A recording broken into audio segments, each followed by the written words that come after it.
सालों पहले एक गांव में सूरज नाम का किसान अपनी पत्नी के साथ रहता था। किसान बूढ़ा था, लेकिन उसकी पत्नी जवान थी।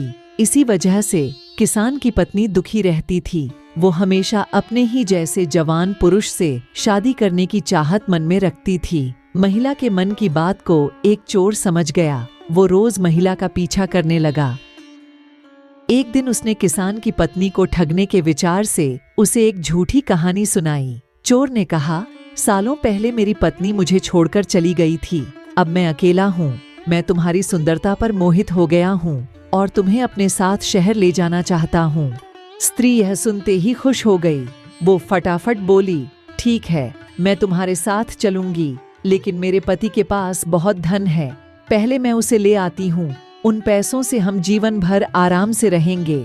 यह सुनकर चोर ने कहा कि ठीक है, तुम जाओ और लौटकर इसी जगह आना। मैं तुम्हारा इंतजार करूंगा।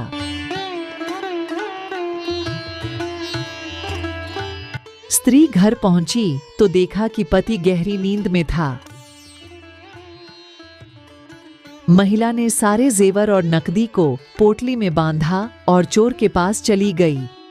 किसान की पत्नी को आते देखकर चोर के मन में हुआ, अब मैं बहुत जल्दी धनवान बनने वाला हूँ। बस अब इस महिला से पीछा छुड़ाने की तरकीब निकालनी होगी। तभी किसान की पत्नी चोर के पास पहुंची। उसके पहुंचते ही दोनों दूसरे शहर की ओर निकल गए। कुछ दूर चलने के बाद रास्ते में एक नदी मिली। नदी को देखते ही चोर को एक तरकीब सूझ गई।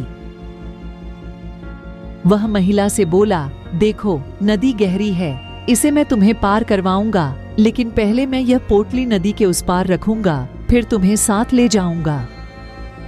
स्त्री को चोर पर पूरा विश्वास था। उसने कहा, हाँ, ऐसा करना ठीक रहेगा।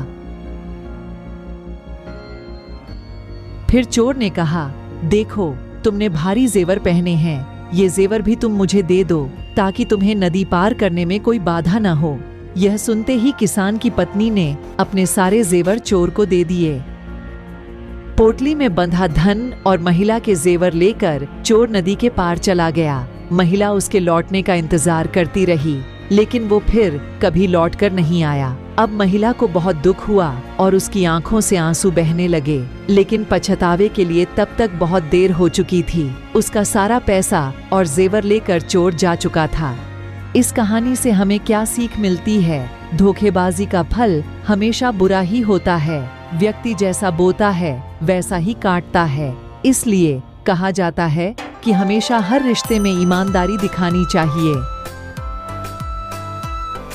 ऐसे ही और धार्मिक कहानी के लिए हमारे चैनल 7 टून्स को लाइक, सब्सक्राइब जरूर करें। धन्यवाद।